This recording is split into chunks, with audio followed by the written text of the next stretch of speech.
시청자 여러분 안녕하십니까? JJC 4시 뉴스 시작하겠습니다. 강북구가 불법 광고물을 함께 수거할 참여자를 모집합니다. 방사능 논란이 일면서 대구가 올림픽 전지훈련지로 인기를 끌고 있습니다. 횡성형 마을 교육 공동체인 횡성 다함께 교육이 첫걸음을 내디뎠습니다. 보령시의 환경을 책임질 보령발전본부 환경감시단원이 위촉식을 가졌습니다. 전남 동부권 최대 규모의 이순신 도서관이 여수시에서 문을 열었습니다. 수도권 소식입니다. 도로변에 내걸린 현수막, 주택가 담장에 붙어있는 전단지는 도시의 미관을 해치고 불법인 경우가 많은데요. 강북구는 이런 불법 광고물을 함께 수거할 참여자를 모집합니다. 강북구가 도시 미관 개선을 위해 불법 유동 광고물 수거 보상제를 실시하고 그에 따른 참여자를 모집합니다. 유동 광고물 가운데 현수막 수거는 올해 3월부터 연말까지 시행되며 2월 5일부터 14일까지 열흘 동안 강북구에 거주하는 만 20세 이상 참여 희망자를 대상으로 접수가 진행됩니다. 본인이 직접 주소지 동주민센터를 방문해야 접수가 이뤄지고 동별로 1명에서 2명을 선정할 예정입니다. 사업에 따른 보상 단가의 경우 족자형 현수막은 1,000원, 일반형은 2,000원으로 1인당 200만 원 이내의 수거비가 지급됩니다. 이와 함께 같은 기간 동안 쾌적한 거리 환경을 조성하기 위한 불법 벽보와 전단지 수거 보상제도 실시됩니다. 접수 시기는 현수막과 동일하며 참가 자격은 1959년 이전에 출생한 만 60세 이상 강북구 거주 주민에게 부여됩니다. 모집 인원은 동별 5명 이상으로 모집 인원이 초과되면 차상위 계층 등 저소득 주민이 우선 선정되고 1인당 월 최대 15만 원의 보상금이 지원됩니다. 참가 자격이나 보상 금액은 서울시 계획에 따라 일부 변경될 수도 있으며 보다 자세한 사항은 강북구청 건축과로 문의하시기 바랍니다. 강남구는 구민과 함께 강남복지 기준선을 만들었는데요. 이에 따라 강남다운 최적 생활을 보장하는 포용복지도시 계획을 세웠습니다. 강남구는 국가유공자 등 보훈 대상자의 위문금을 확대하고 다문화 가정 모국 방문 지원 등으로 포용복지를 실현하며 국공립 어린이집과 돌봄센터를 늘리고 출산 양육 지원금도 확대해 부모의 양육 부담을 경감시키는 강남형 보육 환경을 조성하겠다고 밝혔습니다. 또 장애인 무료 셔틀버스 증설, 발달장애인 평생교육센터 설치와 함께 장애인 주차구역에 ICT 시스템을 설치해 더 강남앱과 연계하고 다문화 가정에 통역 서비스를 제공하는 등 스마트 복지 서비스를 확대할 계획인데요.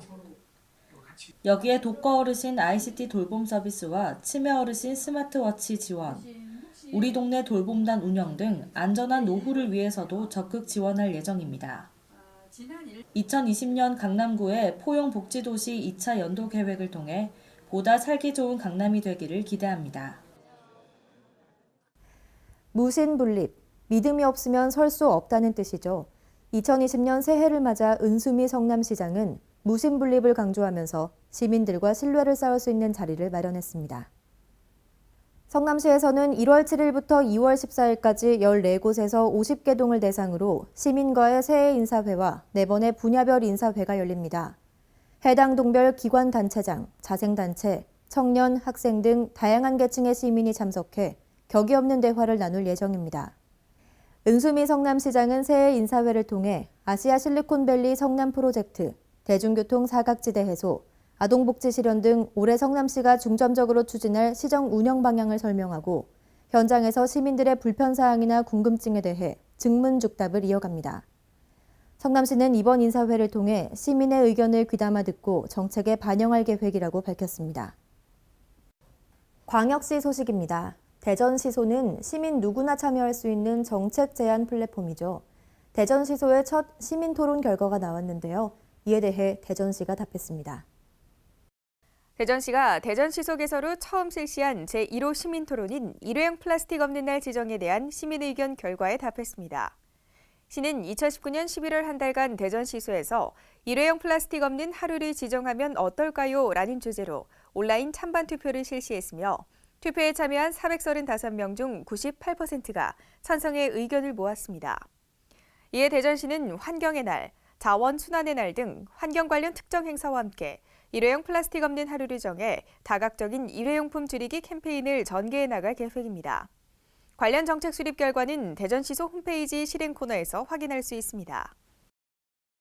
후쿠시마 방사능 안전성 논란이 일면서 대구가 동계 전지훈련지로 인기를 끌고 있습니다.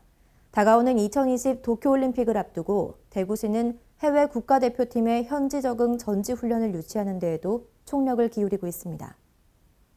해마다 국제육상 지도자 교육과정과 육상 꿈나무 선수, 국가대표 후보 선수의 전지훈련을 유치해 현재 육상 꿈나무 선수들과 국가대표 후보 선수들이 육상진흥센터에서 동계 전지훈련 중입니다. 작년 한 해 국군체육부대, 국가대표 후보 선수단 등 2,300여 명의 최정상 전지훈련팀을 유치해온 대구국제사격장에서는 지난해 12월부터 50여일간 한국 최대 사격 선수들의 열기로 뜨겁습니다. 또 1월 6일부터 서울 지역 4회인 야구팀과 성동구, 중랑구 유소년 야구팀이 시민생활스포츠센터와 시민운동장 등에서 전지훈련 중이며 서울시 유소년 야구연맹과도 유치 협의 중에 있습니다. 이와 함께 2020 도쿄올림픽을 앞두고 후쿠시마 방사능 안전성 논란으로 우리나라가 전지훈련지로 떠오르는 가운데 대구시는 타 지자체와 차별된 강점을 내세워 유치 노력을 기울이고 있습니다. 올림픽에 앞서 중국 난징에서 열릴 세계 실내 육상 선수권 대회에 참가하는 폴란드와 슬로바키아 육상 국가대표팀 30여 명이 대구에서 훈련할 예정이며 쿠웨이트, 우즈베키스탄, 태국과 인도 등과도 현재 협의 중입니다. 우리나라는 이제 고령화 사회를 넘어 수년 후에는 초고령화 사회에 들어갈 것으로 전망되는데요.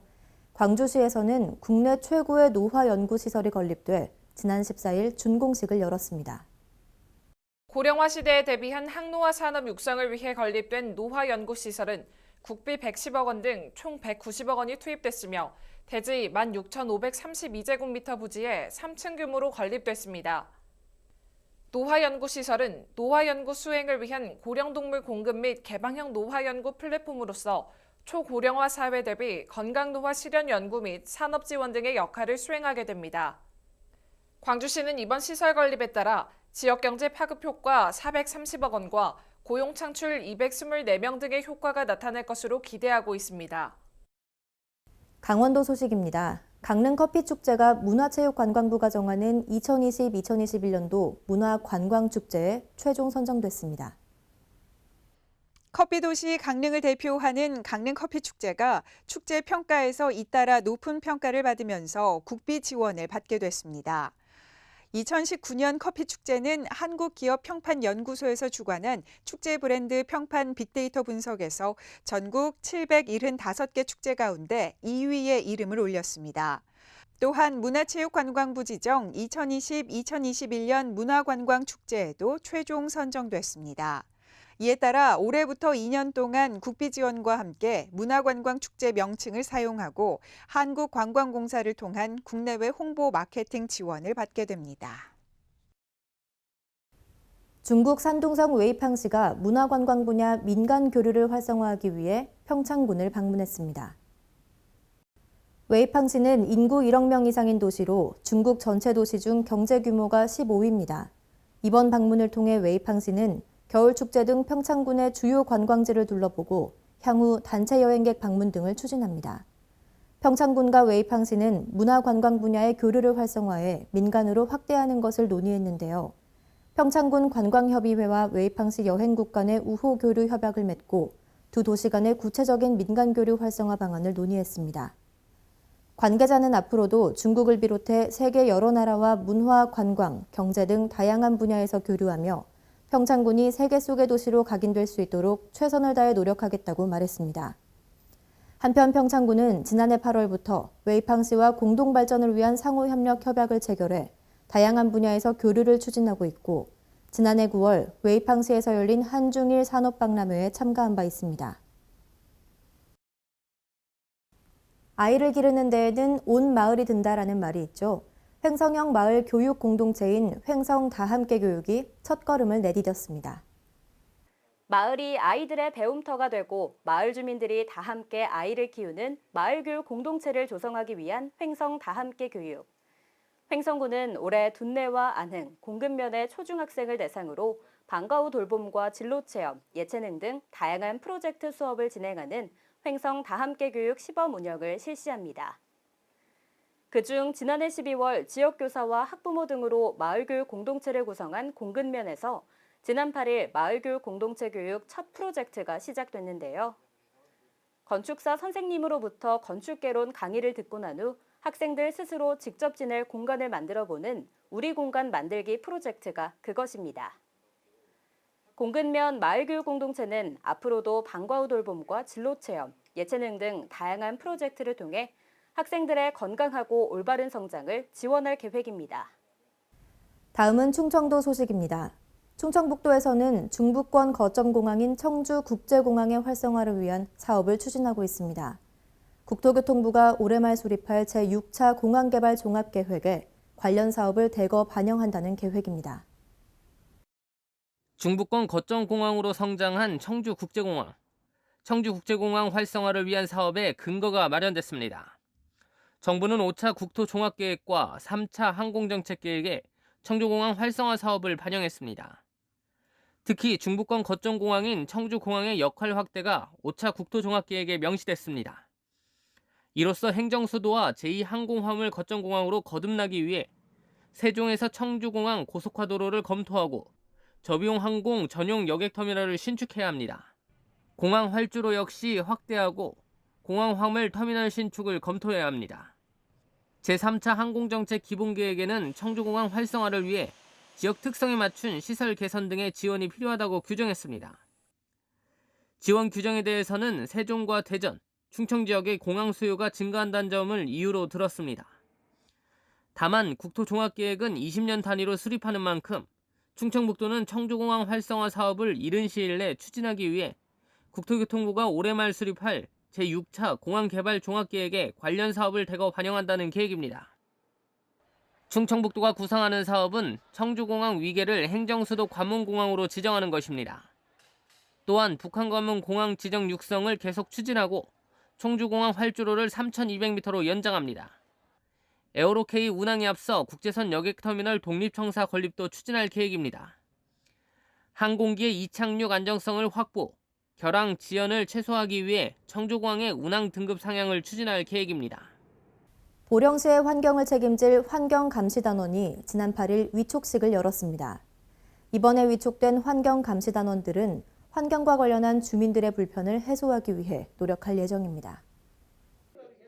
보령시는 지난 8일 오전 시청 상황실에서 보령발전본부 환경감시단원 위촉식을 가졌습니다. 이날 위촉식에는 김동일 시장과 보령발전본부 환경감시단원 등 관계자 10명이 참석했는데요. 이번에 신규로 위촉된 환경감시단원은 모두 4명으로 기존 감시단 8명과 함께 환경오염물질 저감 대책, 석탄 비산먼지 방지 노력, 주민 불편 해소를 위한 다양한 사업을 건의하고 환경협정 이행 여부 확인, 환경피해 관련 여론 수렴 등의 역할을 수행하게 됩니다. 겨울 방학철입니다. 부지런한 대학생들은 방학 내내 아르바이트를 통해 학비와 용돈 등을 마련하곤 하는데요. 천안시청에서 열린 아르바이트 대학생 오리엔테이션 소식 전해드립니다. 6일 오전 시청 대회실에서 천안시청 겨울방학 아르바이트에 참가하는 대학생 110명이 참석한 가운데 사전 오리엔테이션이 진행됐습니다. 아르바이트 참가자들은 1월 6일부터 2월 4일까지 4주간 40여 개의 천안시청 현업부서에 배치돼 불법 광고물 정비와 사회복지시설 파견 근무 등의 현장 근무 지원과 각종 행정업무 보조를 수행하게 되는데요. 참가자들은 창의적인 업무 아이디어와 시정 발전 방안을 제안해보는 시정토의, 취업이나 창업 등 미래 설계를 위한 진로 적성 프로그램에 참여할 예정입니다. 이어서 경상도 소식입니다. 양산시는 새해 시정 운영에 교감, 능률, 합리라는 키워드를 제시하고 이를 시정 운영 전반에 녹여낼 거라고 밝혔습니다. 올해도 시민이 시장이라고 강조한 양산시는 2020년 한 해 동안 경제 일자리, 교육, 사회복지, 환경도시, 문화관광체육, 행정서비스 등 6개 분야의 주요 정책 추진 과정에서도 키워드를 담아내기로 했습니다. 시는 앞으로 행정 내외적으로 더욱 활발히 소통 교감하고 일하는 방식과 조직 문화를 합리적이고 효율적으로 변화시키며 사업 추진에 있어서는 효과와 활류에 더 집중해 나간다는 계획입니다. 포항시가 대한민국 경제 활성화에 마중물 역할을 하게 됩니다. 2차 전지 배터리 산업의 성장세가 두드러지는 가운데 관련 기업의 투자 소식이 계속 전해지고 있는데요. 배터리 산업을 선도하며 포항시가 산업도시의 신화를 다시 쓸 것으로 기대됩니다.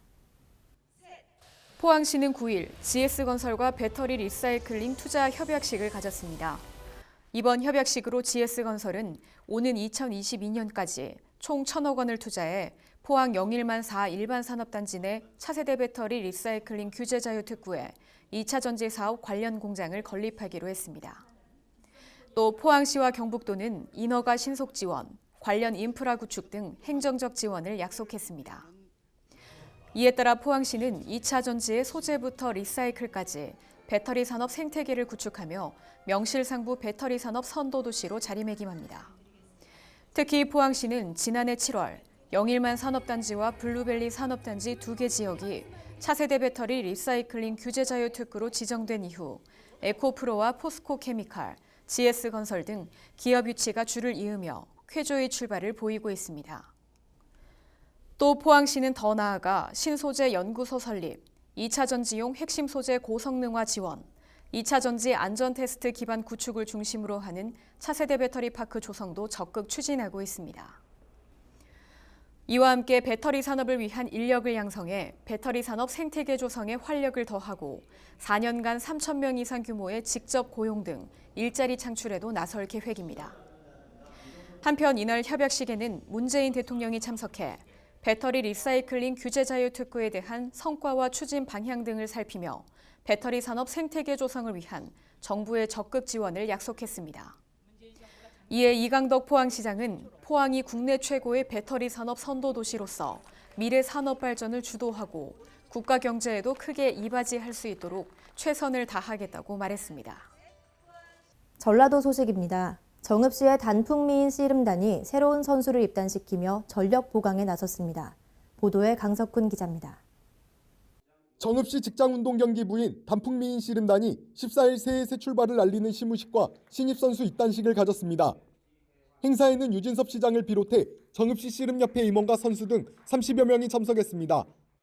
시는 유네스코 세계문화유산으로 등재된 씨름이 정읍시 저변으로 확대될 수 있도록 시민과 함께하는 씨름 프로그램 운영과 씨름의 활성화를 위해 단풍미인 씨름단 서포터즈도 운영할 예정입니다. 유진섭 시장은 뛰어난 성적으로 정읍의 위상을 드높이는 데 큰 역할을 하는 씨름단은 우리 시의 커다란 자랑이라며 체계적인 훈련과 연습을 통해 선수들이 부상을 입지 않고 정읍시의 명예를 드높이는 데 일조해달라고 말했습니다. 지금까지 전북에서 강석훈이었습니다. 이순신 도서관이 여수시 웅천지구에 문을 열었는데요. 4차 산업혁명 기술이 집약된 공공도서관으로 전남 동부권에서 최대 규모를 자랑합니다. 총 사업비 198억 원이 투입된 이순신 도서관은 지하 1층, 지상 4층, 전체 면적 5,622제곱미터로 전남 동부권 최대 규모를 자랑하는 공공도서관입니다. 1층에는 도서관과 기록관, 박물관의 기능을 합친 이순신 라키비움이 있으며 2층에는 코딩 로봇과 3D 프린터를 경험할 수 있는 상상 창작소가, 3층에는 일반 자료실과 이순신 장군 관련 자료실이 마련돼 있습니다. 장서는 5만여 권에 달하며 이순신 장군 관련 자료 1,000여 권도 포함돼 있습니다. 전라북도와 군산시가 세계적 기업과 투자 협약을 체결했습니다. 이번 투자 협약으로 신규 일자리가 창출될 것으로 보입니다. 전라북도가 군산시와 함께 도청 접견실에서 수공구 글로벌 외투 기업인 맥스파워와 투자 협약을 체결했습니다.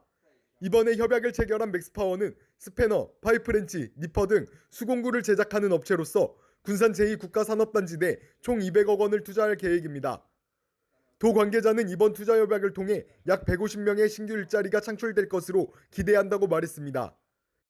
맥스파워는 중국 수공구 제조 1위의 기업으로서 중국 내 800여 개의 판매점을 보유하고 있으며 세계 100여 개국에 수출하고 있는 글로벌 기업으로 자체 브랜드를 생산하고 있는 상황입니다.